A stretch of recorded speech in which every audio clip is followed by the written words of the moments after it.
কাহিনী কণ্ঠে আপনাকে স্বাগত।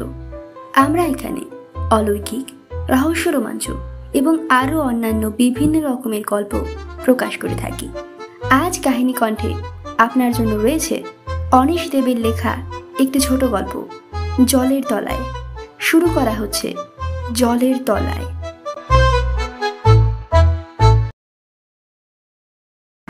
জিটি রোডের ধারে একটা ঝাঁকড়া বট গাছ চোখে পড়তেই সুশীল মাঝি বললেন, ওই গাছতলায় গাড়ি থামা। রত্নেশ্বর বাবু তার কথা মতো টার্বোপ্রপ জিপটাকে ম্যাগনেটিক ব্রেক কষে চোখের পলকে দাঁড় করিয়ে দিলেন। তারপর জিপ থেকে নেমে সাইরেনটা অফ করে দিলেন। সুশীল মাঝিও নামলেন গাড়ি থেকে। পরনের ধুতিটা সামলে নিয়ে বললেন, আসুন রত্নেশ্বর বাবু, ওই বাঁশবনটা পেরোলেই সেই পুকুর। রত্নেশ্বর বাবু পকেট থেকে কম্পিউটার প্রিন্ট আউটের একটা পৃষ্ঠা বের করলেন। এই রিপোর্টটাই গতকাল তার কাছে এসেছে। বড় রহস্যময় একটি ঘটনা।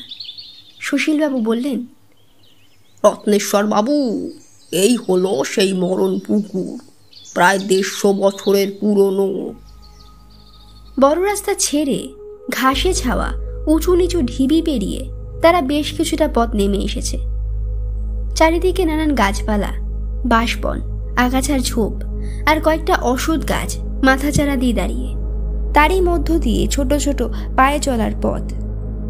এরই দুটো পথ মাটির ঢাল বেয়ে নেমে গেছে বহু প্রাচীন সেই ভাঙাচোরা ঘাটটার দিকে। পুকুরটা খুব বেশি বড় নয়, বড়জোর বিঘেখানেক হবে। চেহারাটা না গোল না চৌকো। এই গরমের সময় জল যতটা শুকিয়ে যাওয়ার কথা ততটা শুকোয়নি। জলের রং সবুজ, আর চারিদিকেই আগাছার ঝাড় নেমে গেছে একেবারে জলের কিনারা পর্যন্ত। এক কথায় এটাকে নোংরা ডোবাও বলা চলে। পুকুরের একটাই মাত্র ঘাট। ঘাট বলতে কতগুলো কাঠ হয়ে পড়া ইটের চাঙড়। সেখানে একজন মহিলা বসে কাপড় কাচ্ছেন, আর একজন পুরুষ ঘাটে বসে মগ দিয়ে জল তুলে স্নান করছেন। ঘাট যেখানে শুরু হয়েছে সেখানে ঢালের মুখে বাদিকে একটা প্রকাণ্ড কাকতারুয়া। তার বুকে এক টুকরো জং ধরা টিনের পাতের ওপরে কাঁচা হাতে লেখা বিপদ। তাদের দেখে পুরুষ মানুষটি স্নান থামিয়ে সুশীলবাবুকে নমস্কার করলেন।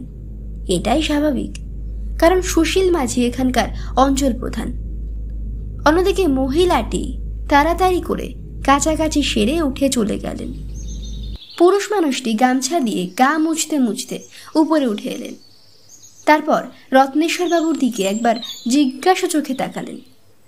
সুশীল বাবু কিছু একটা বলতে যাচ্ছিলেন, তাকে বাধা দিয়ে রত্নেশ্বর বাবু একটা আইডেন্টিফিকেশন কার্ড বের করে আগন্তুককে দেখালেন। বললেন, আমার নাম রত্নেশ্বর রায়। আমি গভর্নমেন্টের প্যারানর্মাল ফেনোমেনন অ্যানালিসিস উইং থেকে আসছি। গতকালের ঘটনা আপনি নিশ্চয়ই জানেন। তার রিপোর্ট পৌঁছেছে আমাদের ডিপার্টমেন্টে। আমি সেটাই তলিয়ে দেখতে এসেছি। ভদ্রলোক তার কথা শেষ পর্যন্ত শুনলেন না। সুশীলবাবুর দিকে ফিরে উত্তেজিতভাবে বললেন, ওসব তদন্তে কিছু হবে না সুশীলদা। এই পুকুরের তলায় অভূতবতা আছে, অভিশাপ আছে।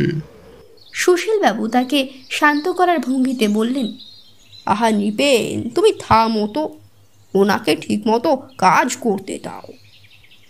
নৃপেনবাবু একবার রত্নেশ্বর বাবুর দিকে তাকালেন, তারপর আবার তাকালেন সুশীল মাঝির দিকে। তারপর চাপা গলায় বললেন, এই পুকুর আমার বাপকে খেয়েছিল। সেই ঘটনা যারা চোখে দেখেছিল তারা বলেছে জলের তোলা থেকে কোনো তরফ নাকি বাপের পা ধরে টেনেছিল। কালকের ব্যাপারটাও তাই। কথাটা বলে নৃপেনবাবু কি সব বিড়বিড় করতে করতে চলে গেলেন। অবশ্য তাকে আর কি করে বোঝানো যায় যে এই 21 শতাব্দীতে অলৌকিক ঘটনার কোনো স্থান নেই, আর জনসাধারণের মন থেকে মিথ্যে ভয় এবং কুসংস্কার তাড়ানোর জন্যই সরকার তৈরি করেছে প্যারানর্মাল ফেনোমেনো অ্যানালিসিস উইং। কোনো রকম অলৌকিক ঘটনার হদিশ পেলেই এই দফতর সেখানে তাদের বিশেষজ্ঞকে পাঠিয়ে দেয়। তারপর তন্ন তন্ন করে তদন্ত করে বের করে সেই ঘটনার অলৌকিকত্বের কারণ। এ বিষয়ে আবার নানান বিভাগ আছে, যেমন জল, যানবাহন, বাড়ি, মাঠ, আকাশ, এইসব। অর্থাৎ অলৌকিক ঘটনা কোথায় ঘটছে সেই বুঝে সেখানে উপযুক্ত বিভাগের লোক পাঠানো হয়। রত্নেশ্বরবাবু হলেন এই জল বিভাগের লোক এবং বিশেষজ্ঞ। রিপোর্টটা তার হাতেই ছিল, সেটাই আরও একবার চোখ বুলিয়ে নিলেন তিনি। নৃপেনবাবুর বাবা যখন মারা যান তখন কোনো শোরগোল হয়নি, ডিপার্টমেন্টেও কোনো খবর পৌঁছয়নি, কিন্তু গতকালের ঘটনাটা সম্পূর্ণ আলাদা। গতকাল এই পুকুরে ডুবে মারা গেছেন বিখ্যাত সাঁতারু চিরদীপ দাস, যিনি গত 2004 সালের অলিম্পিকে সাঁতারে 2টো সোনা জিতেছেন, একটা 100 মিটারে আর একটা 200 মিটারে। সাঁতারে ভারতের একমাত্র সোনা বিজয়ী। রিপোর্ট ছাড়া বাকি গল্পটুকু তিনি জিপে আসার সময় সুশীলবাবুর মুখেই শুনেছিলেন। এই গ্রামে চিরদীপের আদি বাড়ি। গত 20 বছর ধরে এখানে ওরা কেউ থাকত না, তবে মাঝে মাঝে কেউ কেউ গায়ের বাতাস গায়ে মাখতে চলে আসতেন। যেমন গত পরশু চিরদীপ একা এসেছিল। কোন ছোটবেলায় গা ছেড়ে চলে যাবার পর এই ছিল তার প্রথম আশা, আর কপাল দেখুন এই শেষ। বোঝা গেল যে ব্যাপারটা ঠিক কি ঘটেছিল। গায়ে এসে এই পুকুরের অভিশাপের গল্প নিশ্চয়ই চিরদীপের কানে গিয়েছিল। তখন অলিম্পিকের সাঁতারু চিরদীপ সেটা হেসে উড়িয়ে দিয়েছিলেন। তারপর অভিশাপের ব্যাপারটা যে ভিত্তিহীন, উদ্ভট কল্পনা, সেটা প্রমাণ করতে গিয়ে চিরদীপ এই পুকুরে ঝাঁপিয়ে পড়েছিলেন। ব্যাপারটা দেখার জন্য প্রচুর লোক পুকুর পাড়ে জড়ো হয়েছিল, আর তাদের সবার চোখের সামনেই খাবি খেতে খেতে তলিয়ে গিয়েছিলেন অলিম্পিকে সোনা বিজয়ী সাঁতারু চিরদীপ দাস।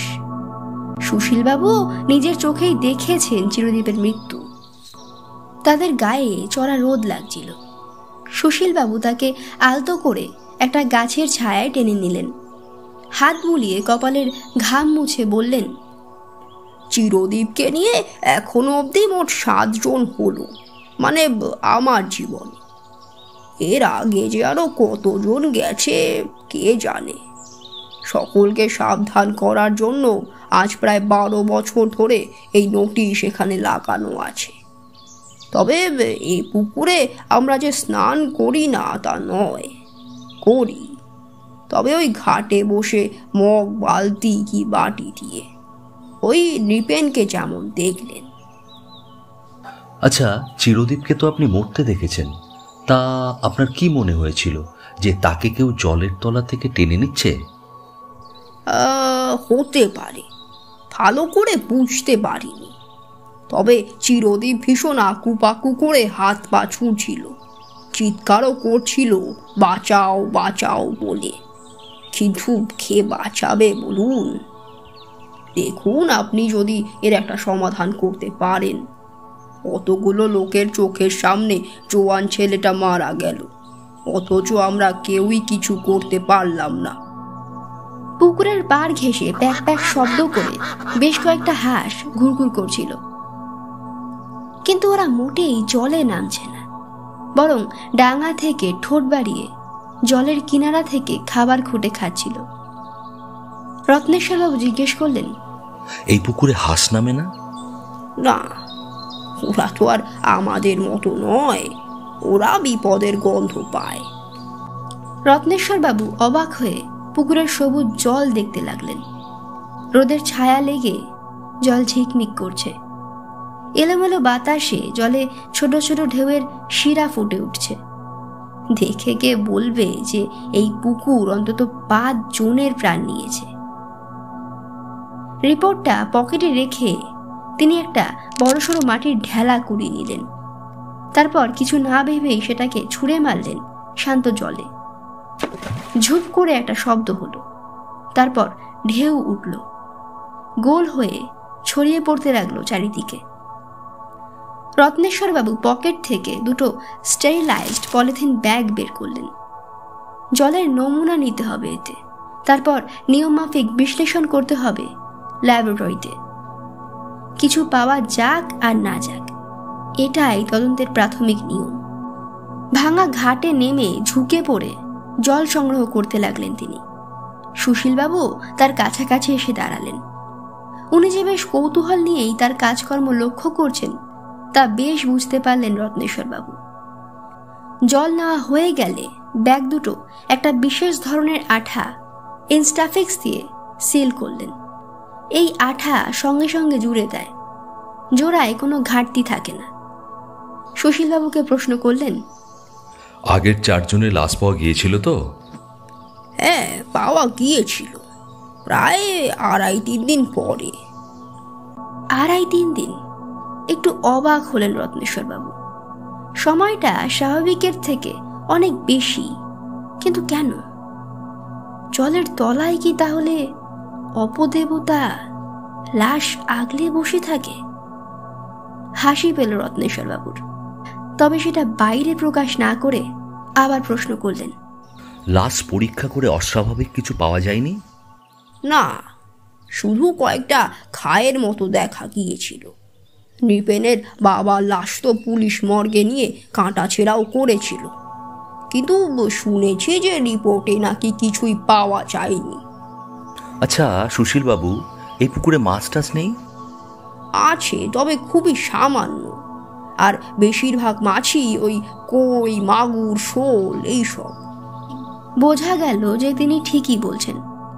এই সমস্ত মাছের দুটো শাসঙ্গ থাকে। বেঁচে থাকার জন্য এরা বাতাস থেকেও অক্সিজেন নেয়। শুধুমাত্র জলের ওপরে নির্ভর করে এই সমস্ত মাছ বাঁচতে পারে না। রত্নেশ্বরবাবু একবার ঘড়িটার দিকে তাকালেন। ডিপার্টমেন্টাল টিমের আসার সময় হয়ে গেছে।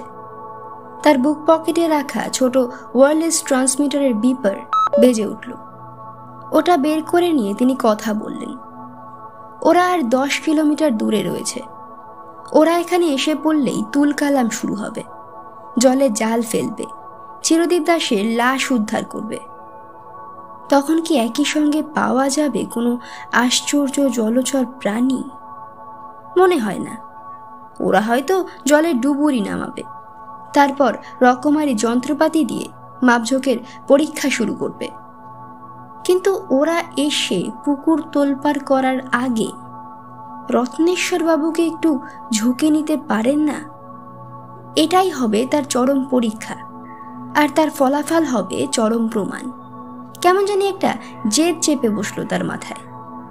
পলিথিন ব্যাগ দুটো নিয়ে তিনি জিপের দিকে রওনা হলেন। সুশীলবাবুকে বললেন, 1 মিনিট অপেক্ষা করুন, আমি এক্ষুনি আসছি।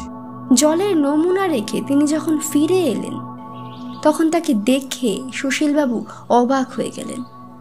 বললেন, কি ব্যাপার রত্নেশ্বর বাবু? সুশীলবাবুর অবশ্য অবাক হওয়ারই কথা, কারণ এখন রত্নেশ্বরবাবুর পরনে সাঁতারের পোশাক, চোখে ডুবুরি চশমা, কোমরে ইস্পাতের আংটার সঙ্গে লাগানো নায়লন দড়ি, আর তার পাশেই বাঁধা খাটো ছুরি। নাইলন দড়ির দিকটা সুশীলবাবুর হাতে দিয়ে তিনি বললেন, শক্ত করে ধরে রাখুন, আমি পুকুরে নামছি। যদি কোনো বিপদ হয় তাহলে চিৎকার করে উঠব, আর সঙ্গে সঙ্গে আপনি দড়ি টেনে আমাকে ঘাটে তুলবেন। কি পারবেন তো? সুশীলবাবুর বয়স্ক মুখে একটা প্রতিজ্ঞার ছাপ ফুটে উঠল। বললেন, পারবো মানে? আমাকে পারতেই হবে। তারা দুজনে ঘাটের কাছে নেমে গেলেন। সুশীলবাবু দড়িটা হাতে কয়েক পাক পেঁচিয়ে একটা ইটের চাঙড়ে ঠেস দিয়ে দাঁড়ালেন, আর রত্নেশ্বরবাবু কোনো ভয় নেই বলে ঝাঁপিয়ে পড়লেন মরণ পুকুরের সবুজ জলে। জলে পড়ে সাঁতার কাটতে গিয়ে রত্নেশ্বরবাবু চমকে গেলেন। কিছুতেই তিনি শরীরটাকে ভাসিয়ে রাখতে পারছেন না, শুধু হাত পা ছোঁড়াছুঁড়ি সার। তাকে ঘিরে মরণ পুকুরের জল ছিটকে উঠছে চারিদিকে। না, তার পা ধরতে কেউ টানছে না, তবুও তিনি তলিয়ে যাচ্ছেন। সুশীলবাবু চিৎকার করে উঠলেন। দূরে টার্বোপপ জিপের শব্দ শোনা গেল। দলবল এসে গেছে, কিন্তু রত্নেশ্বরবাবু চেষ্টা করেও মুখ দিয়ে কোনো শব্দ বের করতে পারছেন না, শুধু প্রাণপণে বাতাস টানতে চাইছেন। এদিকে সুশীলবাবু নাইলন দড়িটা প্রাণপণে টানছেন। রত্নেশ্বর বাবুর চোখের সামনে অসংখ্য জলের কুচি রোদে চিকচিক করে উঠছে। ভালো করে তিনি কিছুই দেখতে পারছেন না। তার বুকের মধ্যে কেউ যেন হাঁপড় জ্বালাচ্ছে। জ্ঞান ফিরতে তিনি দেখলেন অনেকগুলো মুখ তার মুখের ওপরে ঝুঁকে রয়েছে। সুশীলবাবু ছাড়া অন্যান্য মুখগুলোকে তিনি চিনতে পারলেন। ওনারা তার ডিপার্টমেন্টের লোক। তিনি উঠে বসলেন। সুশীলবাবু বললেন, কোনো কষ্ট হচ্ছে না তো আপনার? রত্নেশ্বরবাবু কষ্ট করে হেসে তাকে বললেন, না না, আমি ঠিক আছি। তারপর তাদের দলের ফার্স্ট অফিসার শর্মাকে লক্ষ্য করে নির্দেশ দিলেন, রুটিন ইনভেস্টিগেশন আর অ্যানালিসিসগুলো করে ফেলুন। তবে মনে হয় ব্যাপারটা আমি ধরতে পেরেছি। আপনি এক কাজ করুন তো, ইনস্ট্রুমেন্ট বক্স থেকে ডিজিটাল ডেন্সিমিটারটা আমাকে দিন। শর্মা সকলকে কাজে লেগে পড়তে বলল। তারপর চটপট উঠে গেল যন্ত্রটা জিপ থেকে নিয়ে আসতে। রত্নেশ্বরবাবু সুশীলবাবুকে ধন্যবাদ জানালেন। উনি যদি দড়ি টেনে তাকে ঘাটে না তুলতেন তাহলে তার অবস্থাও আজ চিরদীপ দাসের মতো হতো। তারা দুজনে বড় রাস্তার দিকে এগোলেন। যেতে যেতে রত্নেশ্বরবাবু বললেন, সুশীলবাবু, 150 বছরের পুরনো এই পুকুরের তলায় কোনো প্রাণী নেই, কোনো অপদেবতাও নেই, আর অভিশাপের ব্যাপারটা নিছক কুসংস্কার ছাড়া আর কিছু নয়। শর্মা মিনিয়েচার ডেন্সিমিটারটা তার হাতে দিয়ে গেল। রত্নেশ্বরবাবু তাকে বললেন, 15 মিনিট পর পর আমাকে প্রোগ্রেস রিপোর্ট দেবেন। আমি গাড়িতেই আছি। জিপের কাছে গিয়ে একটা পলিথিন ব্যাগ খুলে খানিকটা জল তিনি ডিজিটাল ডেন্সিমিটারের ভলিউম চেম্বারে ঢেলে দিলেন।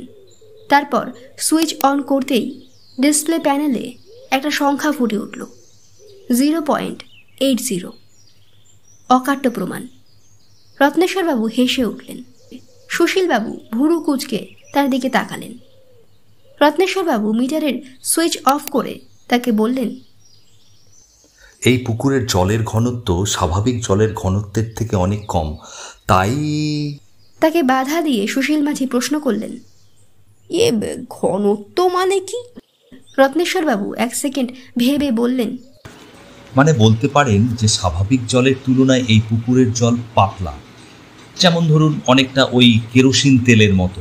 তাই এই জলে সাঁতার কেটে ভেসে থাকা অসম্ভব, এমনকি হাঁসেরা পর্যন্ত পারে না।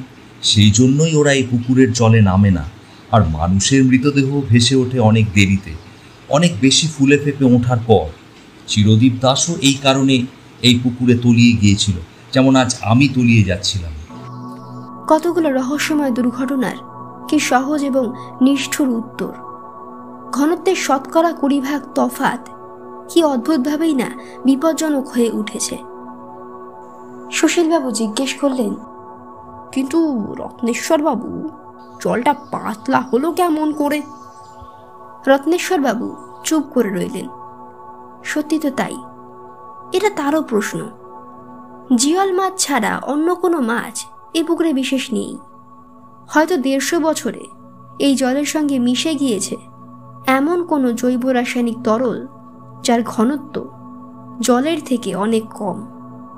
বলা যায় না, এই পুকুরের জলে হয়তো রয়েছে এমন সব জলজ উদ্ভিদ যা পচে গলে তৈরি হয়েছে কোনো হাইড্রোকার্বন যৌগ, তারপর তা থেকে এসেছে কোনো জৈব রাসায়নিক।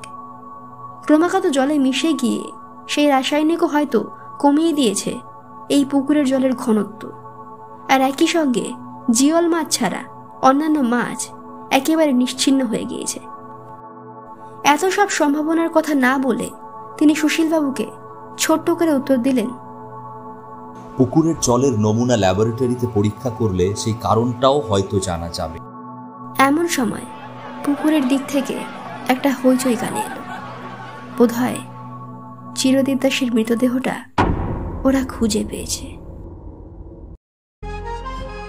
শেষ হলো জলের তলায়। আগামী সপ্তাহে আরও একটি নতুন গল্প নিয়ে আমরা আবার ফিরে আসবো।